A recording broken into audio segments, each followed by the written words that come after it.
नमस्ते। आज हम पढ़ रहे हैं प्रश्नों उपनिषद। ठीक है, तो शुरू करते हैं। देखो, प्रश्नोपनिषद का अर्थ है प्रश्न पूछे गए हैं इस उपनिषद के अंदर। ठीक है ना। किसने प्रश्न पूछे हैं, कितने ऋषियों ने इसके प्रश्न पूछे थे, उसके ऊपर हम आज डिस्कस करेंगे। ठीक है ना। ये कहाँ से लिया गया? ये अथर्ववेद की पिप्लाद शाखा के ब्राह्मण ब्राह्मण भाग से लिया गया। भाषा शैली किसके रूप में बताया गया? ये संवाद के रूप में बताया गया। संवाद हुआ था, संवाद मतलब कि बातचीत हुई थी आपस में। आप में से प्रश्न पूछते हैं, मैं आपको आंसर करता हूँ। ठीक है ना। तो इस प्रकार से ये संवाद रूप में विभक्त किया गया। एक श्रुति भी होता है, सुनकर लिखे गई। वो हमारे जो वेद है वो श्रुति के माध्यम से लिखे गए थे। इसमें कितने ऋषि बताया गया? 6 प्रश्न पूछे थे, 6 ऋषियों ने पूछे हैं। और 6 ऋषि कौन कौन से वो हम देखेंगे। इसमें महर्षि का नाम क्या है? पीपलाद महर्षि नाम है। ठीक है ना। और जिज्ञासु कितने थे? जिज्ञासु 6 थे। एक, दो, तीन, चार, पांच और 6। ठीक है ना। अब कमंदी कौन था? ये किसका पुत्र था? ये काव्य पुत्र था। ये कात्य का प्रपौत्र था, यानी कि उसका पोता था। एक था भेदवी था, जो भृंगु पुत्र भी कहते हैं। एक कौशल्य था, जो कि अश्वल का पुत्र था। एक गार्ग्य था, जो सूर्य का पुत्र था। एक सत्यकाम था, जो शिव का पुत्र था। एक सुकेशा था, जो एक भारद्वाज पुत्र का पुत्र था। आपसे परीक्षा में ये पूछे जाएंगे, निम्न में से कौन से ऋषि हैं, या निम्न में से किसके पुत्र हैं। ठीक है ना। जब आप एग्जाम की जब आपके अंदर ये प्रश्नों पर आ जाता है, ये भी पूछा जा सकता है कि इसमें कौन कौन से प्रश्न बताए गए हैं, इनके द्वारा क्या प्रश्न पूछा गया था। इस तरह के प्रश्न इसके अंदर बनते हैं। तो आपको ध्यान में होना चाहिए कि 6 प्रश्न पूछे गए थे और 6 ऋषियों द्वारा पूछे गए हैं प्रश्न। ठीक है। तो इसमें ये देखो आप कि सभी ऋषि महर्षि प्रहलाद की आज्ञा से 1 वर्ष तक तपस्या करते हैं, ब्रह्मचर्य करते हैं और श्रद्धा का पालन करते हैं। करके वो वहीं रुके रहते हैं। ये ऋषि कौन से हैं? ये सभी जो इनके जो 6 ऋषि है, 6 ऋषि हैं। ये 6 ऋषि आपके। अब इसमें जो कबंदी है, ठीक है ना, ये किसका पुत्र है? काव्य, जो कात्य का प्रपुत्र है। सॉरी। इसमें क्या है, ये प्रश्न पूछता है किससे? पिपला जी से। क्या कहते हैं कि किस कारण संपूर्ण प्रजा नाना रूपों में उत्पन्न होती है? ये जो नाना योनियों में उत्पन्न होती है। ठीक है ना। किससे प्रश्न पूछता है ये महर्षि पिपला से प्रश्न पूछता है। कौन? कवंदी। किसका परपुत्र है ये? जो कात्य उसका परपुत्र बताया गया। ठीक है। अब महर्षि पिपला क्या कहते हैं इस विषय के ऊपर कि जब जीवों के स्वामी परब्रह्म परमात्मा की की प्रजा उत्पन्न करने की इच्छा हुई, तो उन्होंने संकल्प तप कर दो दो चीजों में इसको बांटा गया। रई और प्राण, दो दो भागों में इसको बांटा गया। रई का अर्थ क्या है? आपका शक्ति है। प्राण का अर्थ है आपकी चेतना। 2 भागों में इसको बांटा गया। अभी इसको इसको समझिए, ये आपकी विशेषता जरूरी है। रई और प्राण को समझाने के लिए मुझे तो इसको लिखना पड़ेगा। और प्रजापति का अर्थ क्या है? वो ब्रह्म है आपका, वो परमात्मा है, परमात्मा से ही लिया गया है। रई का अर्थ क्या है? चंद्रमा। प्राण का अर्थ क्या है? क्योंकि सूर्य ऊर्जा का प्रतीक है, तो सूर्य आपका रहेगा। ठीक है ना। इसको भी 2 भागों में बांटा गया है, दक्षिण सर्वंतन और उत्तर सर्वंतन। ये आपको केवल याद रखना है, इसको लिखना नहीं है। ठीक है ना, कि किसके अंदर आपके प्रश्न ऊपर से अंदर किस प्रकार की चीजों का वर्णन किया गया है। ठीक है ना। चंद्रमा को हम कृष्ण पक्ष भी कहते हैं और सूर्य को हम शुक्ल पक्ष भी कहते हैं, सबको पता है इसी बात का। ठीक है ना। कृष्ण पक्ष यानी कि रात्रि, शुक्ल पक्ष यानी कि दिन। सबको ध्यान में इस चीज का बताने की कोई बात नहीं इसमें। अब देखिए, सभी दृश्य जो भी आपको दिखाई देते हैं या फिर अदृश्य वस्तु, क्या है? एक रई है। रई मतलब क्या है? वो एक चंद्रमा है। ठीक है ना। और क्या है? वो कृष्ण पक्ष में, तो वो क्या है? पूरा अंधकार है। जो भी आपको बाहरी मुखी मुखी चीजें दिखती है या फिर जो नहीं दिखती, वो सब क्या? एक अंधकार में है। सभी दिशाएं लोगों को प्रकाशित करने वाली अपने किरणों में प्राणों को धारण करते हैं। ठीक है। उसे सूर्य कहते हैं। सूर्य समस्त जीवों का प्राण है। ठीक है ना। सभी जितने भी जीव जगत में, जितने भी इसमें है, प्रकृति में है, वो सभी का सूर्य द्वारा पालन पोषण किया जाता है। ठीक है ना। अब देखिए इसमें क्या बताया गया। इस वह पूरे पूर्व के कर्मों को करने वाले मात्र चंद्रमा को जीतते हैं और पुनः जन्म लेते हैं। ये रही है। इस जन्म लोक में अगर आपको जीवित रहना है तो आपको किसके ऊपर फोकस करना है, रई के ऊपर या प्राण के ऊपर? अगर प्राण पर फोकस करते हो तो फिर आप जन्म मंत्रों के बंधन से मुक्त हो जाओगे, या फिर अगर रई पे फोकस करते हो तो फिर आप इसी योनियों में भटकते रहोगे। ठीक है ना। अगले में क्या बताया गया? तपस्या, ब्रह्मचर्य, श्रद्धा, आत्मविद्या युक्त परमात्मा को या सूर्य जीतते हैं, वह पुनः लौट नहीं पाते। यानी कि मोक्ष मिल जाता है। जो सूर्य की उपासना करता है, जो प्राण की उपासना करता है, उसे मोक्ष मिल जाता है। ठीक है ना। जैसा कि मैंने आपको पहले कहा था कि हमें किस तरफ हमें जाना है, किस तरफ हमें अग्रसर होना है। कृष्ण पक्ष में, अब शुक्ल कृष्ण पक्ष में क्या बताया गया? कृष्ण पक्ष में सकाम भाव से स्थूल उद्देश्यों हेतु कर्म करते रहना चाहिए। स्थूल मतलब कि इस भौतिक जीवन में जितने भी हमारे कर्म हैं, उनको उद्देश्य बनाकर कार्यक्रम करते रहे हम लोग। ठीक है ना। ये कृष्ण पक्ष में बताया गया, जो कि बुरे कर्म भी इसके अंतर्गत आते हैं हमारे। ठीक है ना। शुक्र पक्ष में क्या बताया गया? निष्काम भाव से कल्याणकारी कर्म करते हैं। किस भाव से? निष्काम भाव से काम करते रहे हम लोग, बिना फल की इच्छा। ठीक है ना। तो हमें अधिकतर ये बताया गया कि हमें कौन से कर्म करने चाहिए, हमें शुक्र कर्म करने चाहिए। ठीक है। कृष्ण करेंगे, कृष्ण को पाप कर्म भी कहते हैं। जब हम पतंजलि योग सूत्र में कर्म योग पढ़ेंगे ना, उसमें पाप योग आते हैं, पाप कर्म होते हैं आपके कृष्ण, और अच्छे कर्म होते हैं आपके शुक्ल। तो हमें शुक्ल कर्म करने चाहिए। दिन रात के अंदर क्या बताया गया? दिन में सहवास से प्राण क्षीण होते हैं। यानी कि सहवास का अर्थ है कि जिस संभोग भी हम कह देते हैं। ठीक है ना। तो ये दिन के अंदर बताया गया कि एक हमारे इसमें प्राण है वो बिल्कुल क्षीण हो जाता है। ठीक है ना। अगर रात्रि में, अगर रात्रि में अगर करें तो उसको ब्रह्मचर्य ही कहेंगे। ठीक है ना। उसको हम ब्रह्मचर्य कहते हैं। तो ये दिन रात हो गया। इसी के आधार पे ना, कृष्ण और शुक्ल के आधार पे हमारा कौन सा बच्चा होगा, लड़की होगा लड़का होगा, इस प्रकार से हम वशिष्ठ संहिता में आगे पढ़ेंगे। अगर सिलेबस में अकॉर्डिंग अगर चलेंगे तो हम लोग। ठीक है ना। तो उसके अंदर हमें मिलेगा इसके बारे में। चलिए। अन्न ही प्रजापति है। जो अन्न कहते हैं ना, कहते हैं कि सृष्टि का निर्माण कैसे हुआ? कि पहले अन्न को पैदा किया गया। किसने पैदा किया? उस प्रजापति, उस ब्रह्म ने पैदा किया। ठीक है ना। जिससे क्या पैदा हुआ? वीर्य, वीर्य पैदा हुआ। ठीक है ना। वीर्य बनता है, उसी से प्राणी होते हैं, उसी से आगे जन्म लेते हैं। ठीक है ना। इन सब के बारे में आप सभी को पता है, नहीं पता तो मुझे कमेंट कर देना। जो तप वह ब्रह्मचर्य का पालन करते हुए, उन्हें ही ब्रह्मलोक मिलता है। जो तप करेगा और संयम करेगा, ब्रह्मचर्य का अर्थ संयम करेगा, तो उसे क्या मिलेगा? ब्रह्मचर्य का,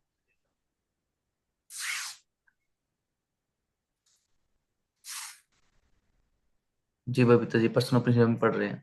ठीक है ना। ब्रह्मचर्य का पालन करते हैं, उन्हीं को ब्रह्मलोक मिलता है। ठीक है ना। तो जो लोग तप और ब्रह्मचर्य का पालन करेगा, जो स्वयं बरतेंगे प्रत्येक चीज की, इस भौतिक जीवन में रहते हुए भी हम लोग क्या करते हैं, अ, अगर हमारी जो इच्छाएं हैं उन इच्छाओं को नियंत्रण करेंगे, इच्छाओं से रहित हो हम रहेंगे, तो हमें बहुत सारी चीजों का सामना करने को मिलेगा। इसे ब्रह्मचर्य कहते हैं कि अपने इस भौतिक जीवन में रहते हुए भी संयम का आधार करना। ठीक है ना। चलो आगे बढ़ते हैं। प्राण गति प्रदान करते हैं। ठीक है ना। चेतन तत्व को रई उसे धारण करती है। आप समझ रहे हो, जो हम पहले डिस्कस कर चुके हैं, रई कौन है, प्राण कौन है। विविध रूप देने देने में सामर्थ्य प्रकृति है। इनके मिथुन से सृष्टि उत्पन्न होती है। यानी कि इसके संयोग से, रई और प्राण के संयोग से, वीर्य के माध्यम से आपके मिथुन सृष्टि का निर्माण होता है।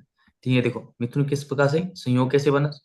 वही के संभोग से, सहवास से, प्राण और रई के सहवास से सृष्टि पैदा हुई, सृष्टि से, यानी उसको हम बोलते हैं मिथुन। ठीक है ना। इसको पढ़ देता हूँ मैं।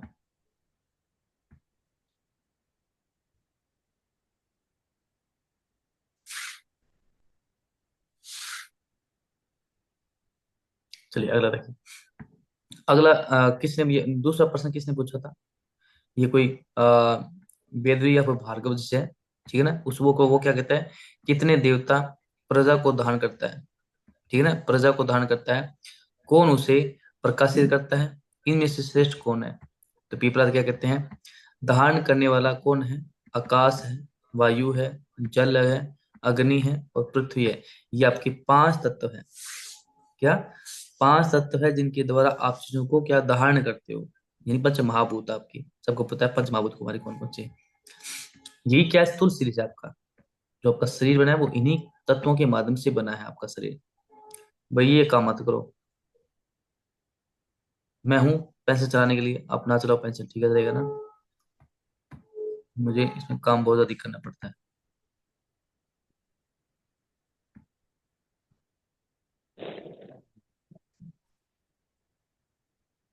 उन्होंने मुझे कुछ कहना चाहते हैं क्या?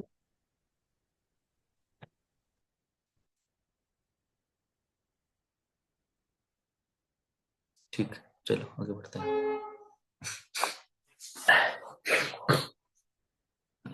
जहां पर आपको समझ ना आए वहां पे आप मुझे कमेंट कर दीजिएगा, मैं आपको बता दूं उसका रिप्लाई।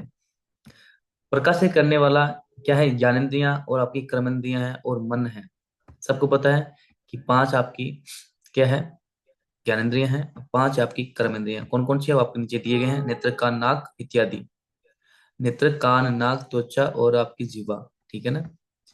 और कर्मेंद्रिय आपके हाथ पैर, ठीक है ना। हाथ पैर आपका। और मन क्या है? मन में अंतःकरण बताया गया है, जिसे चार अंग बताया गया है मन में।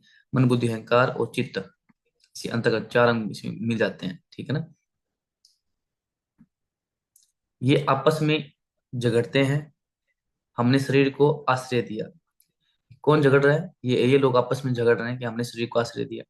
तब प्राण ने कहा, मैंने ही शरीर को पांच भागों में विभक्त किया है, का धारणा धारण किया है, कि मैं ही हूँ जिसने पांच भागों में इसको बांटा है।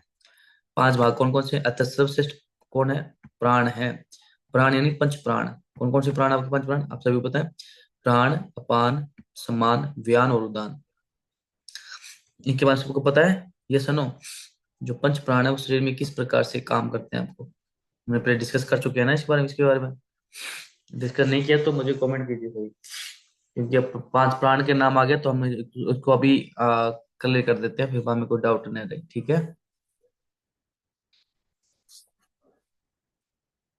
यानी कि सबने सबको ध्यान में है पंच प्राण कौन से हैं हमारे, ठीक है ना। किसी का कमेंट नहीं है, चलो आगे बढ़ते हैं। तीसरा प्रश्न किसने पूछा था? ये अश्वल है का पुत्र कौन था? कौशल्य था, ठीक है ना। इसने क्या कहा था? क्या कहा था कि छह बातें पूछी थी इसने। कल्ले बंदे ने छह बातें पूछी है, ठीक है ना। पहली बात क्या है? प्राण किससे उत्पन्न होता है? प्राण शरीर में कैसे प्रवेश करता है, ठीक है ना। विभाजित कैसे होता है? शरीर कैसे शरीर से बाहर निकलता है? किसे ब्रह्म जगत को धारण करता है? कैसे मन व इंद्रियों को धारण करता है? इसके बारे में किसने पूछा था? अश्वल ने पूछा था।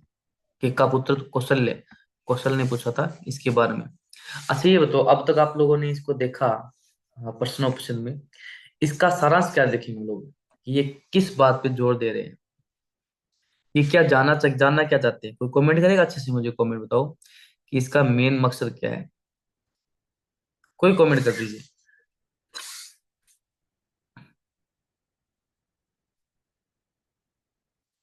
कि ये सिर्फ प्राण क्या है, शरीर क्या है, शरीर में कैसे प्रवेश करता है, ठीक है। ब्रह्म कौन है, मन क्या है, ये इसका सारांश क्या लिखेंगे, इसका टिप्पणी क्या लिखें भी, जिससे हम जानकर ये समझेंगे भी हाँ प्रश्न उपनिषद का मतलब ये है कि वो ये चाहते हैं कि इसमें ये चीज हो।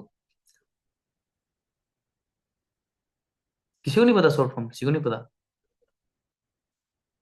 बबीता, ललिता, पूनम, किसी को नहीं पता? एक ये MI के फोन से कोई भाई कोई इसमें ऐड हुआ है तो भाई अपना रीनेम कर लो उसको।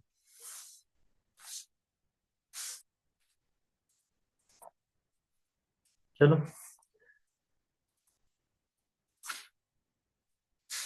समझ तो आ रहा है वो तो बताओ, सभी लोग समझ में आ रहा है आप लोगों को ना?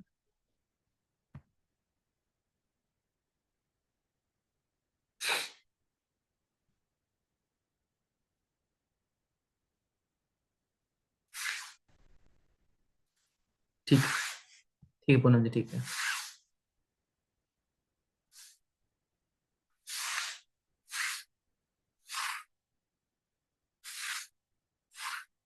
तो वो ये इन सब चीजों को जानना चाहता है कि ये शिव क्या है, सब प्राण के बारे में कि प्राण शरीर में कैसे प्रवेश करता है, प्राण शरीर में कैसे बाहर निकलता है, प्राण ब्रह्म जगत को कैसे धारण करता है, प्राण कैसे मन व इंद्रियों को धारण करता है। ये प्राण के बारे में तो पीपलाद क्या कहते हैं? प्रत्येक प्रश्न का उत्तर क्या देते हैं? पहले क्या था कि प्राण किससे उत्पन्न होता है, तो कहते हैं प्राण परमात्मा से उत्पन्न होता है।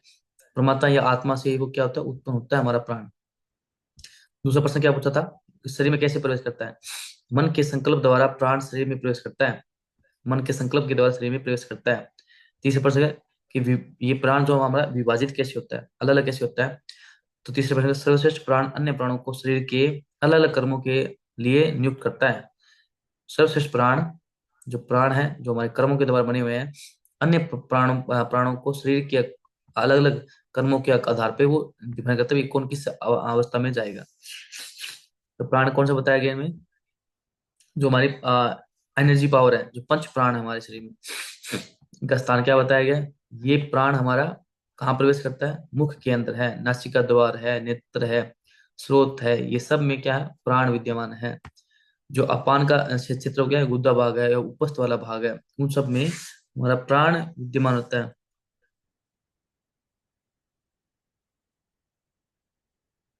पहले आपका नाम बताइए, आप कौन बात कर रहे हैं? आपको मैं आपको बोला था कि आपको रीनेम कर लीजिए ताकि नाम आपका पता रहेगा मुझे। ठीक है, तो ये कहाँ पे विद्यमान होता है? ये आपका अपान आपके एनएस वाले भाग पे। ठीक है, वहाँ पे अपान आपका स्थापित होता है। ठीक है ना। नाभि में आपका व्यान विद्यमान होता है। व्यान जो प्राण है वो नाभि में स्थित होता है। हृदय में स्थित क्या होता है? आपका उदान प्राण आपका हृदय में स्थापित होता है। शरीर को उष्ण तप प्रदान करता है, सूक्ष्म नाड़ी में ये इसमें विचरती है। देखो ये जो प्राण है ना, आपके संयुक्त।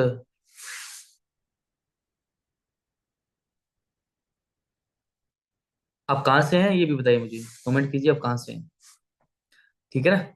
तो तो ये भी हमारे शरीर में विचरते हैं। ठीक है ना। अब इसमें कहते हैं कि जब आपकी ईडा नाड़ी और पीड पिघल नाड़ी जब आपकी समांतर अवस्था में बहने लग जाती है, ठीक है, तो क्या होता है कि इसमें एक आपके जो नाड़ी वो विद्यमान होती है, उसको बोलते हैं सुषुम्ना नाड़ी। ये सुषुम्ना नाड़ी है, ये विद्यमान होती है। ठीक है ना। ये जब जागृत होती है तब आपके जो 8 चक्र बताए गए शरीर में, 8 चक्र वो आपके अपने आप जागृत हो जाते हैं। ठीक है, तो ये इसके ऊपर एक विचारणा बताई गई है। ठीक है ना। कोई नहीं राजेश जी, आपको मैं ये जो हमने ना एक सिस्टम बनाया था कि ये उन्हीं बच्चों को मिलेंगे जो प्रश्न का जवाब देगा बच्चों। ठीक है ना। तो आप लोग एक्टिव रहिए, मैं आपको से प्रश्न पूछूंगा। ठीक है, तो अगर आपको याद रहेगा तो फिर आपको भी नोट्स चाहिए आपको मैं भेज दूंगा। ठीक है, वरना फिर इसको आपको पे देना पड़ेगा 200 रुपये। इस पीडीएफ की आपको 200 रुपये दे देने पड़ेंगे आपको। ठीक है ना। चलिए, ये उन बच्चों के लिए जो बच्चे पढ़ाई करते हैं वो उसको फ्री में ले सकते हैं। देखिए प्राण क्या है, प्राण प्लस आन, प्राण प्लस आन, आंख, कान, मुख, नाक में प्राण रहता है। कार्य क्या है? ये अन्य प्राणों को अनेक काम नियुक्त करता है, अनेक काम उनको देता है कि तुम्हें काम क्या करना है। ठीक है। अब अपान क्या? एप आन एलिमेंट्री सिस्टम।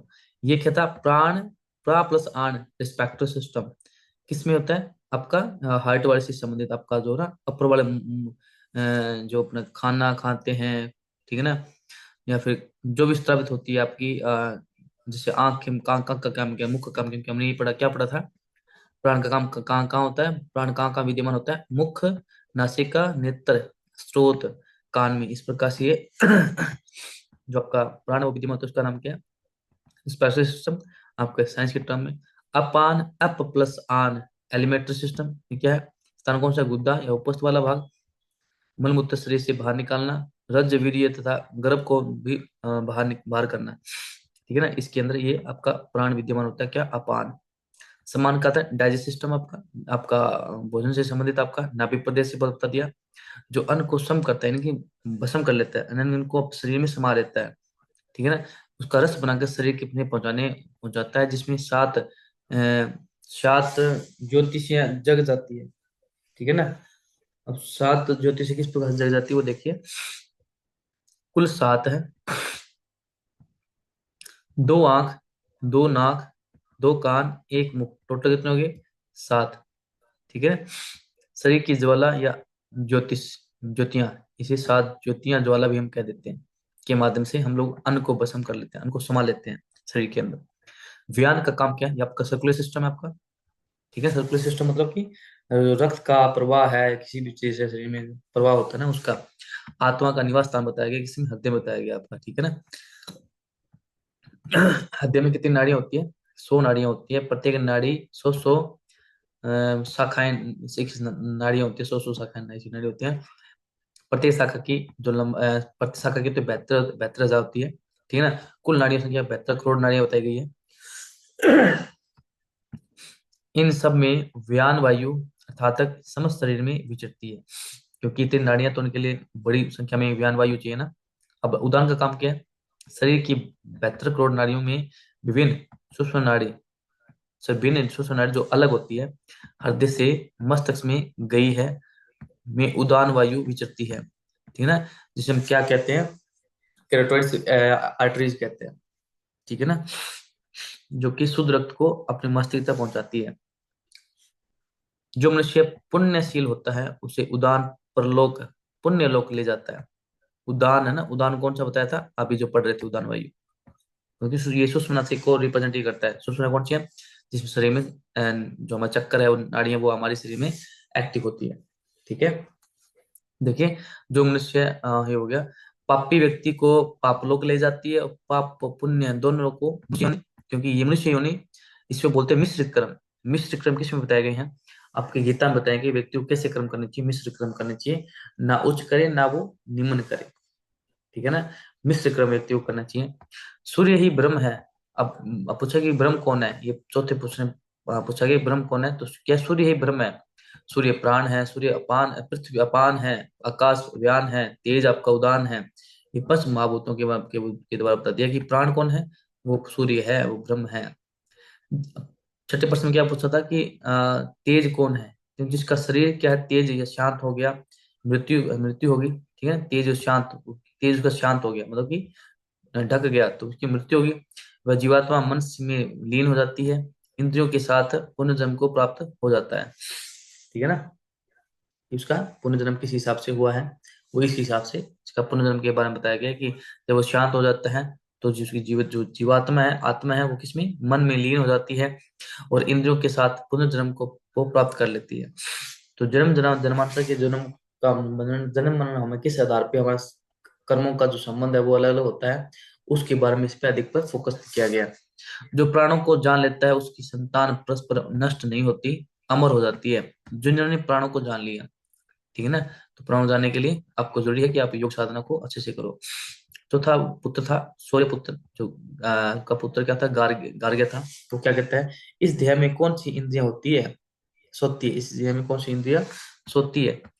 तो कहते हैं, देशों इंद्रियों में मन में तद्भुव होकर सोती है, कौन सी इंद्रियां जागती है? पंच प्राण रूपी आग्नेय जागती है। कौन स्वप्न देखता है? मन क्या है? निद्रा का सुख किसे होता है? जीवात्मा क्या है? ये सब किसने आश्रित है? परमात्मा का आश्रित, आश्रित क्या है, ठीक है ना। तो ऋषि ऋषि क्या कहते हैं, सोती कौन है? इंद्रियां मन सहित सोती है। जितनी हमारी इंद्रियां हैं वो मन के साथ क्या है, सो जाती है। जागता कौन है? प्राण अग्नि, वो जागती है। स्वप्न कौन देखता है? आपका मन स्वप्न देखता है, ठीक है ना। निंद्रा का सुख किसे मिलता है? जीवात्मा को मिलता है। उस आत्मा है ना, जो आपकी भीतर आत्मा है, उसको सुख मिलता है, ना कि आप इस शरीर को। शरीर क्या है कि नश्वर है, खत्म हो जाना है एक दिन। अंतरात्मा को सुख लेने की निद्रावस्था है, तो ध्यान भी जरूरी है।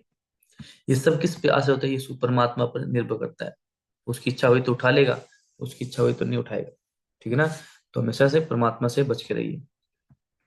पांचवा प्रश्न कौन पूछता है? सत्यकाम क्या पूछता है कि ओम का ध्यान करने वाले किस लोक को को प्राप्त होते हैं?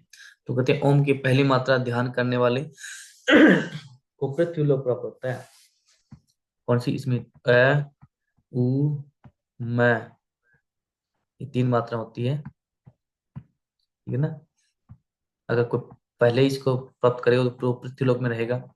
2 मात्रा ऊ वाली, ये वाली ऊ वाली को ध्यान करेगा, उसको चंद्रलोक उसको मिलेगा। क्योंकि जब आप ऊ पढ़ते हो तो ऊ को इस प्रकार से लिखा जाता है, ये वाला। और यहाँ पे ऊपर चंद्र बिंदु आती है, चंद्र बिंदु इस प्रकार से, उसको चंद्रलोक याद रखना।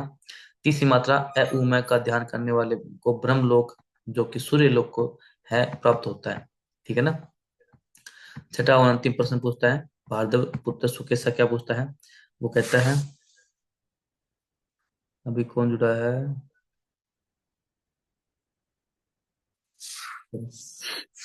तो वो क्या कहता है, 16 कलाएं वाला पुरुष कौन है? 16 जिसे हम 16 संस्कार कह देते हैं, या फिर रानी कहते हैं कि श्री राम जी में 12 कलाएं थी और श्री कृष्ण जी में 14 कलाएं थी।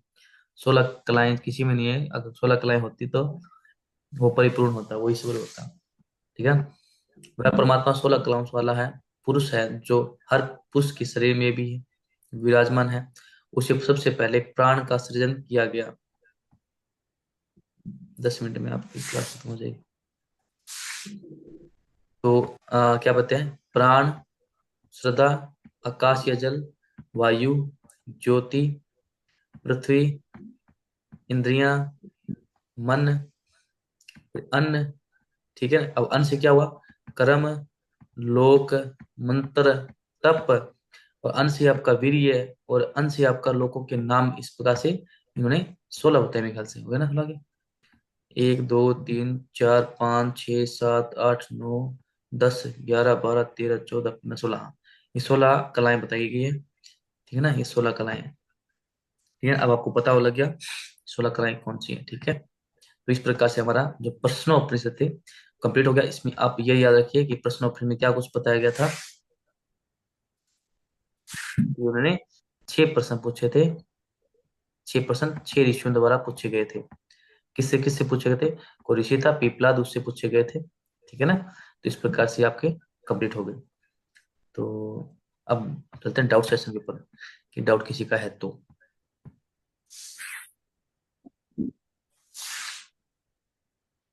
और इसमें हमारा क्या रह गया था? एक बुक हम और पढ़ रहे थे, इसको मैं रिकॉर्डिंग स्टॉप कर देता हूँ।